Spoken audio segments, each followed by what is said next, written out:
gens qui sont là justement parce que vous connaissez Punk, même à distance, sur l'Internet.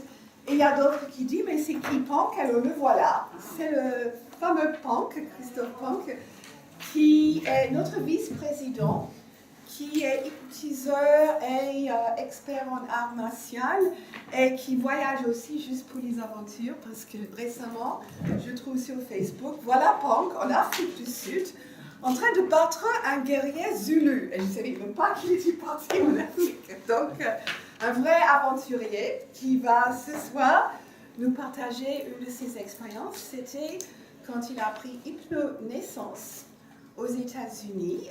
Hypnonaissance, c'est vraiment une école qui a été développée depuis longtemps par une femme extraordinaire qui s'appelle Marie Mongan. Et moi, j'ai jamais eu la possibilité de suivre cette formation. Mais Punk, si. Donc, j'attends avec impatience d'entendre ce qu'il va nous dire ce soir.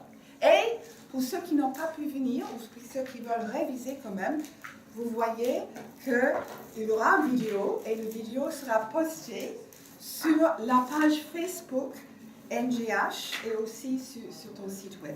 Okay? Donc, je vais t'inviter tous à être membre de la page Facebook. Il y a une feuille qui circule, ou bien qui était en train de circuler, une fiche de présence.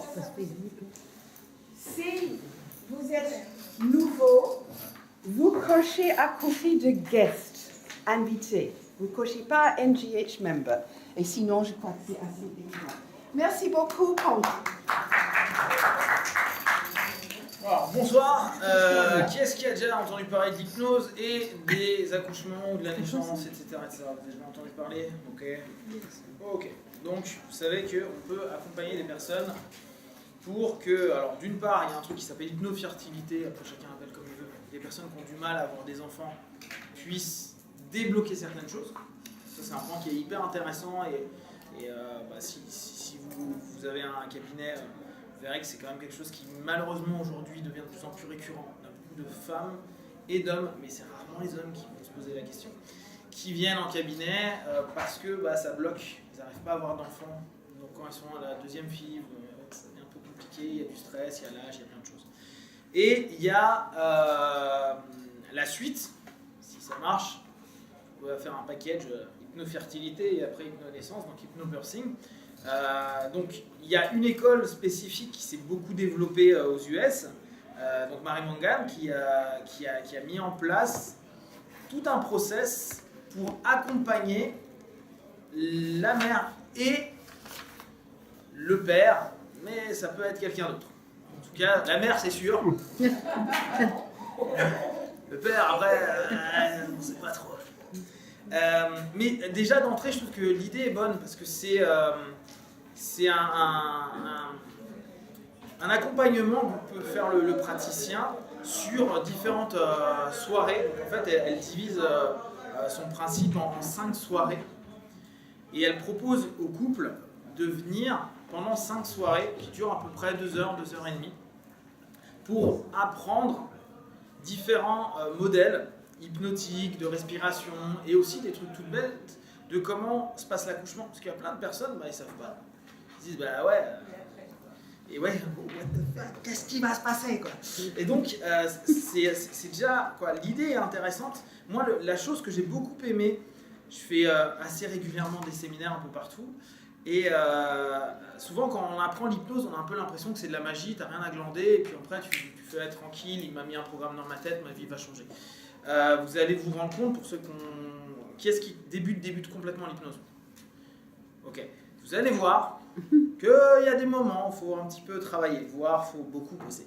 Et pour ça, vous avez des systèmes d'auto-hypnose, comme la méthode Silva notamment, qui peuvent vous aider pour un travail perso. Ce qui est joli dans le process de base, c'est que d'entrée, elle dit, si vous voulez que ça se passe bien, il faut que vous taffiez. Il n'y a pas genre, ouais, tu vas venir 5 fois avec ton mec et ta vie sera mieux et ton accouchement sera super. Elle ne vend pas ça. Elle dit, tu vas venir 5 soirées avec celui qui t'accompagne. Et entre les soirées, tu te bouges les fesses pour faire les exos qu'on te propose. Ça, c'est génial. Parce que vous allez voir, souvent, quand on parle d'hypnose, de développement personnel ou d'accompagnement, il y a ce qu'on appelle les prescriptions de tâches. Donc, on dit aux personnes, ça serait bien qu'entre cette séance-là et la prochaine, vous fassiez quelque chose. 99,9% des personnes ne le font pas. Parce qu'ils ont oublié, ils n'ont pas eu le temps, ils ont fait une rupture de lacet, quoi, des trucs à la con. Donc à ce moment-là, on arrive avec des personnes qui, quand ils doivent faire quelque chose de concret, à un moment T, donc réactiver un ancrage par exemple, les ancrages, vous les avez vus? D'accord. Donc, c'est-à-dire qu'à un stimulus, il y a une réponse, c'est que plus on crée un rapport entre le stimulus et la réponse, plus on va automatiser des trans, potentiellement, transcommunication conscient-subconscient, donc en gros aller dans un état hypnotique potentiel, et avoir donc une réponse qui doit être positive. C'est l'objectif. Mais si tu ne le fais pas, et que tu te dis genre 2 semaines avant l'accouchement, ah bah je vais peut-être commencer à m'y mettre, ça risque d'être compliqué. Donc, elle, c'est le premier point qu'elle aborde, elle est sur cette idée à dire, c'est un process qui est un accompagnement où vous devez travailler, bosser, etc. Alors, moi quand j'y suis allé, j'étais le seul mec. Et en plus, j'accouchais pas. Alors c'était drôle parce qu'il y a des moments, elle fait, bah, vous avez tous vécu ça, ou vous le ressentez, et tu fais, bah, c'est-à-dire l'utérus, je l'ai pas. Non, moi j'ai pas. Elle fait, oui, ah, c'est vrai, j'ai oublié. Bah oui, désolé. Donc il y a des moments, tu fais, bon. Par contre, ça montre aussi qu'il y a dans le monde de l'hypnose, on sent que ça, c'est pas un truc que les mecs ont envie de gérer, hein, genre ta naissance. Ce qui donne aussi beaucoup de choses sur l'accompagnant masculin dans la démarche. Et ce qui est bien, c'est que les premières séances, la première séance, donc le premier accompagnement, elle est sur cette idée-là de dire, bon, qu'est-ce qui va se passer? C'est quoi l'hypnobirthing? C'est quoi la naissance? Comment ça fonctionne? Comment ça fonctionne à l'intérieur? Comment ça fonctionne avec le bébé? Comment ça grandit?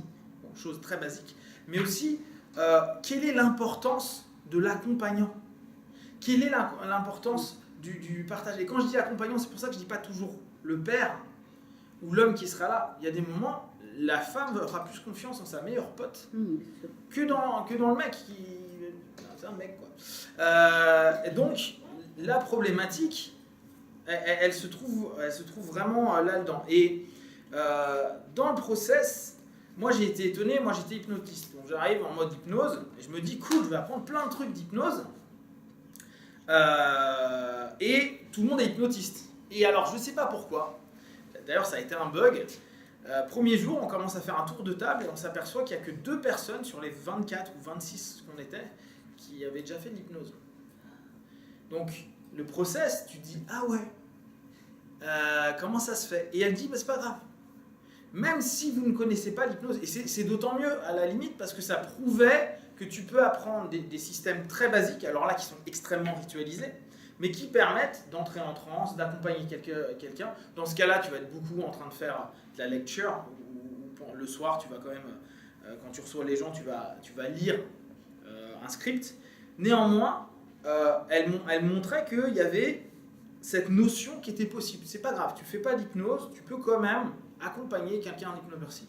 Bon, moi ça m'a paru bizarre au départ, mais vu comment c'est constitué, donc c'est constitué en 5 soirées, tu te rends compte qu'il y a la soirée 2 et la soirée 3 où on parle beaucoup d'hypnose. Le reste du temps, c'est plus une ouverture sur ce qui... La première session, en gros, c'est ouverture de qu'est-ce qui va se passer, comment ça se passe un accouchement. Donc il y a comment ça se passe un accouchement, et là on arrive sur le cœur instinctif. J'aime bien cette notion-là, elle parle d'accouchement instinctif. Elle dit voilà, globalement, on a donné l'idée très judéo-chrétienne que tu vas accoucher, bon courage. Et que tu vas souffrir. C'est ça. C'est là, bon Dieu, tu as fait le péché, alors maintenant tu te démerdes. D'accord? Faut pas croquer la pomme. Donc, si tu as croqué, tu payes. Et malheureusement, ça s'est quand même basé de génération en génération. Alors on sait, outre les cas plus compliqués, effectivement, il peut y avoir vraiment des choses complexes. Là, d'entrée, donc dès la première soirée, l'idée c'est de changer les sémantiques et changer l'orientation de tout à chacun. En fait, dans l'hypnose, la PNL, qu'est-ce qu'a déjà fait la PNL? On fait un recadrage. on va passer notre temps à faire des recadrages. C'est-à-dire, par rapport au process et à la perception que tu as, je vais te proposer une autre perception qui ne va pas à l'encontre de la tienne, mais qui va simplement compléter pour que tu puisses à un moment ou à un autre te dire, sans forcément dire qu'on choisit, qui te permettent d'obtenir une alternative de pensée. Donc, on voit que dans le processus, tout va être basé pour que de la peur potentielle de se dire ça va faire mal, ça va être compliqué, et si, ça devienne bon, à partir de maintenant, c'est un élément naturel, et ça c'est répété à longueur de temps, ça a été fait avant toi, quelques fois, t'en fais pas, ça s'est plutôt bien passé pour beaucoup de personnes, vu le nombre d'humains qu'on est, et ça le fait. Et tu as quelque chose qui, à l'intérieur de toi, n'a pas besoin de suggestion. Tu es parfaite comme tu es. Ça, c'est bien sur plein de choses. C'est-à-dire que tu fonctionnes pour ça. Il n'y a pas à faire de la visualisation de taré, dire... C'est logiquement, même sans rien, tu ne connais pas du tout le développement perso, tu t'es jamais posé une seule question. La plupart du temps, ça passe. Après, avec différentes manières de... Donc, elle est beaucoup dans la notion de dire on va retrouver quelque chose qui vous est instinctif et on va beaucoup changer les sémantiques. On va plus parler par exemple de contraction, on va parler de vague. On va changer l'ensemble des sémantiques pour que les personnes soient plus dans une notion avec toutes les connotations. Vous savez bien que, on parlait d'ancrage il y a quelques minutes, chaque mot a une histoire. Alors, les mots au niveau de l'accouchement, pas terrible à chaque fois. Si je parle de péridurale, je pense qu'il y en a certains, ça peut un peu être compliqué. Ou les contractions. Donc il dit contraction, pas cool. Donc, à ça, le système de Mongan, mais vous de manière générale, parce que l'idée c'est pas de dire faites du Mongan, l'idée c'est de vous dire si j'accompagne des personnes, changeons les sémantiques et commençons à parler dans un code commun qui soit plus apaisant pour la personne et qui se disent je vais pas faire le travail, je commence à mettre en place les choses. C'est pas du travail, c'est pas du boulot, t'es pas au taf là, t'es en train de vivre quelque chose, tu vis ton expérience. Juste ça, le travail commence. What the fuck? Toute la journée je suis en train de m'emmerder au taf et tu me dis qu'en plus pour avoir mon gosse je bosse. Non mais, et ça paraît rien, mais ça d'un point de vue psychique c'est une suggestion à la con. Donc c'est redonner une perception des choses qui est plus juste. D'accord? Alors, tout au départ, ça va être vraiment l'idée. Je vais ramener et recadrer l'idée, la pensée et réaccompagner mes partenaires vers cette dimension à dire ça va se faire naturellement. Et alors, elle dit la plupart du temps, on a 5 sessions. Tu peux commencer à partir du moment où la femme est enceinte de 2 mois. Par contre, quand c'est trop proche du terme, elle dit on peut le faire, mais vu qu'il y a du boulot à faire entre, c'est juste les ancrages qui restent d'être moins actifs.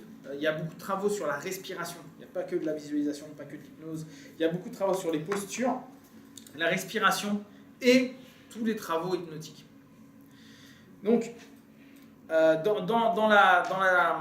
dans son système, ce qui est intéressant, c'est qu'elle pense, version américaine, mais elle pense à tout, c'est-à-dire prévoit à la 4e ou 5e session, prévoit ce qui va se passer à l'hôpital.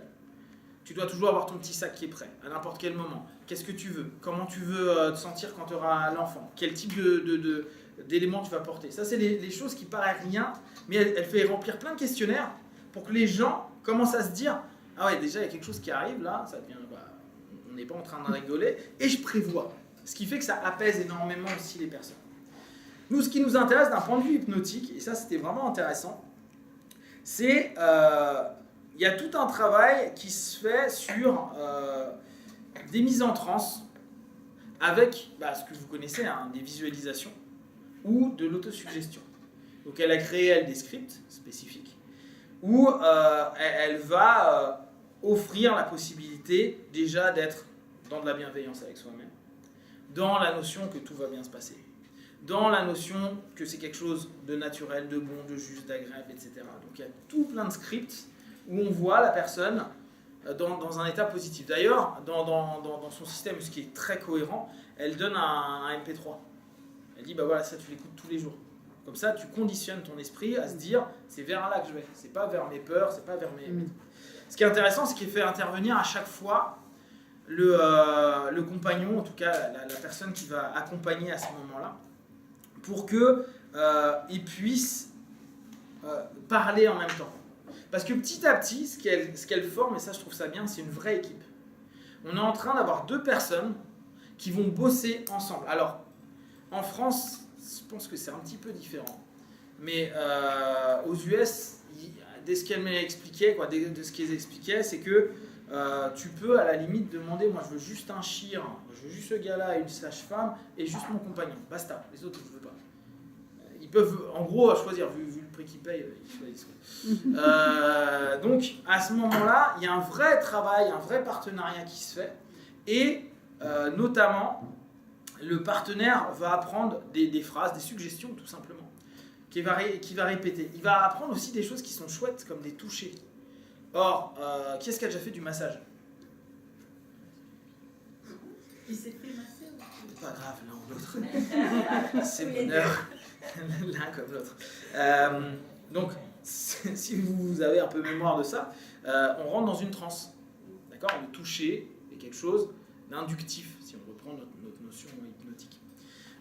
Donc, quand on a le compagnon qui va, par exemple, pendant le début de la mise en place, caresser, toucher sur certaines zones, c'est aussi permettre à la personne de créer une connexion et d'être en lien, en plus de la sémantique, en lien kinesthésique. Vous connaissez les VAC, visuel, auditif, kinesthésique, olfactif, gustatif, c'est nos sens.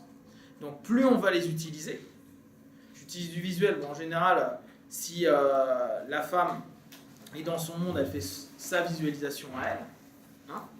Kinesthésique, c'est l'autre qui le touche. Auditif, c'est elle et l'autre qui touche. Qui parle à ce moment-là. Le plus intéressant, c'est que ce soit le partenaire qui le fasse. Donc, en gros, on a un mini-hypno à côté de nous, à longueur de temps. Ce qui permet à la femme de se laisser aller, parce que ça a été travaillé pendant des semaines.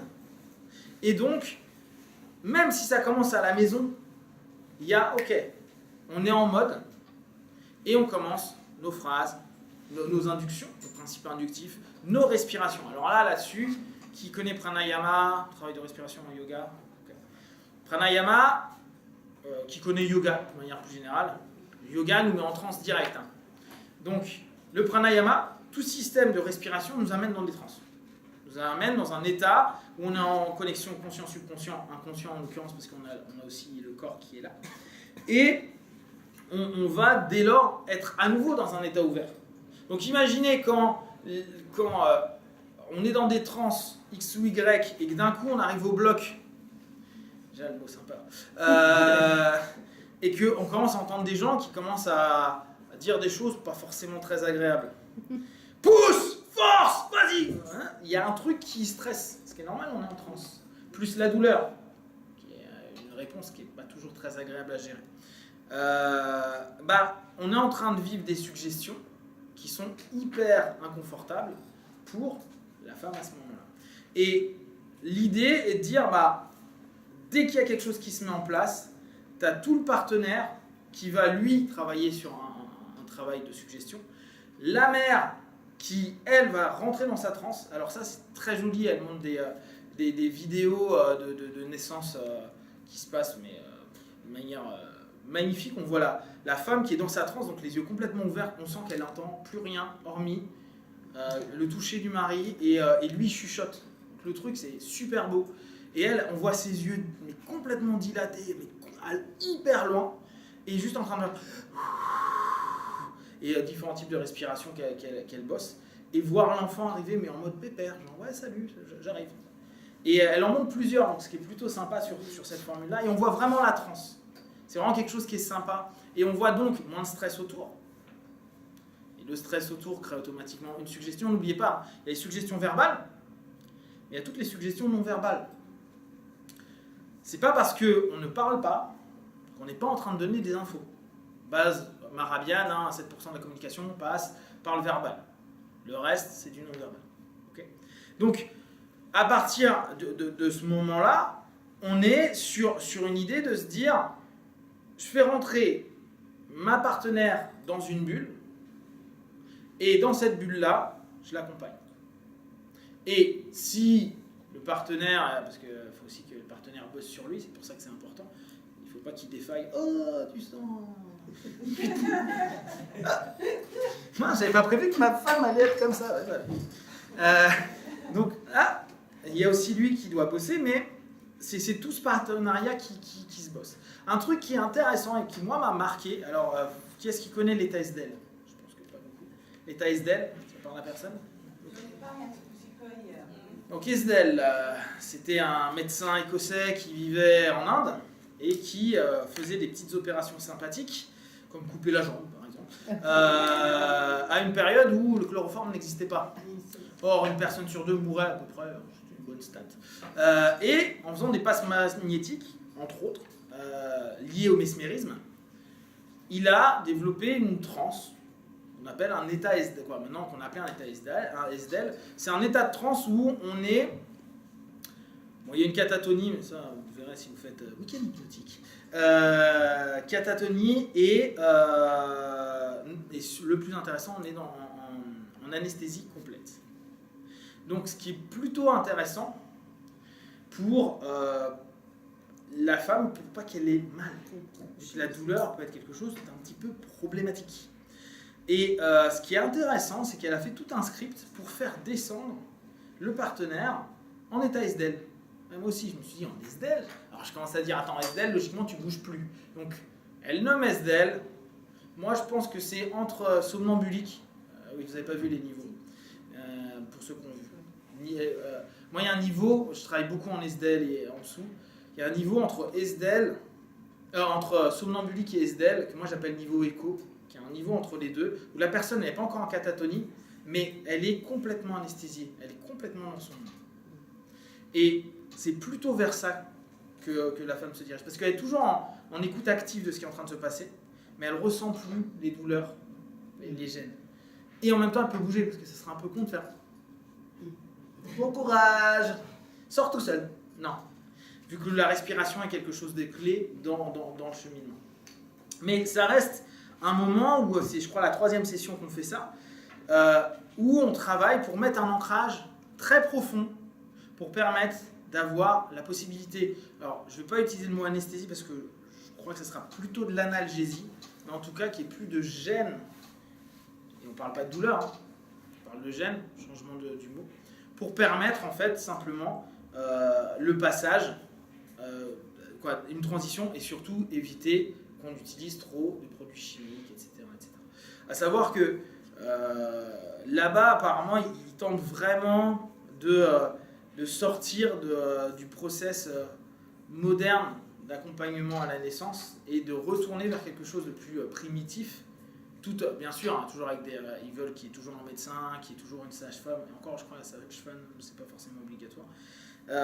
Mais c'est diminuer l'ensemble des notions chimiques. Donc elle parle énormément d'ocytocine, de toutes les... En gros, un truc tout bête, hein, quand vous êtes bien, vous sécrétez des ocytocines. Donc on va maximiser la relaxation et la détente pour que vous créiez naturellement un état, une transe positive qui entraîne un ensemble d'éléments positifs qui permet aussi bien au fœtus de se développer, à la mère de se sentir en phase et au moment opportun de pouvoir être dans un état qui dope plus qu'autre chose plutôt que dans une phase de stress, etc.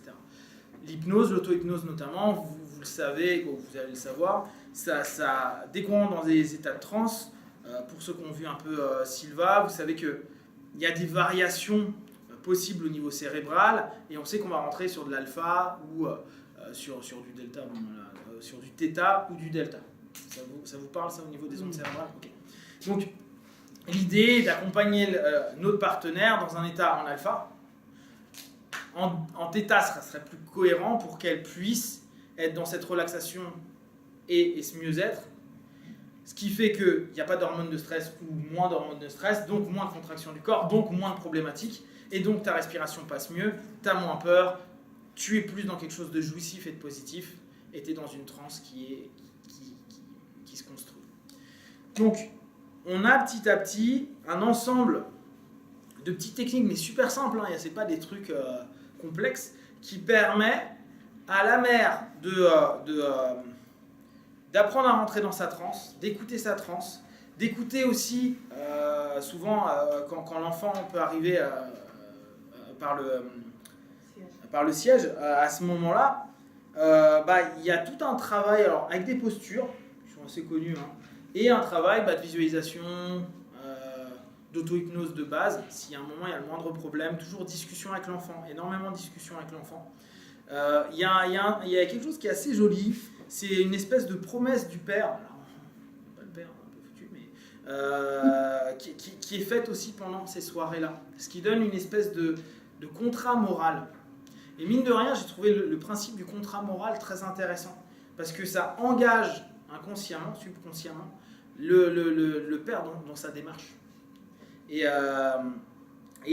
donc, il y a tout un process de visualisation, respiration. Donc là, les respirations sont diverses en fonction des périodes et surtout celles qui doivent préparer au moment de l'accouchement. Et ça, il y a beaucoup de répétitions sur la respiration. Retrouver la bonne respiration, ça, c'est pas nouveau. Là, l'intérêt, c'est de l'allier, et ça, on le sait bien, pour ceux qui font Nidra Yoga, Pranayama Yoga, etc. On le lie à des suggestions et des images qui sont positives et qui permettent à tout à chacun de renforcer cette notion-là. Donc la transe est exploitée à la fois par la respiration et à la fois par la visualisation. Toute l'idée, c'est que en peu de temps, parce que 5 sessions de 2 heures, ça va super vite, la personne puisse être suffisamment détendue pour se dire tout se passe bien et apaiser aussi l'enfant. Donc il y a beaucoup d'écoute des messages qui va se passer par exemple la nuit ou des sensations. Il y a un retour vers des traductions de ce qui est en train d'être vécu par la mère.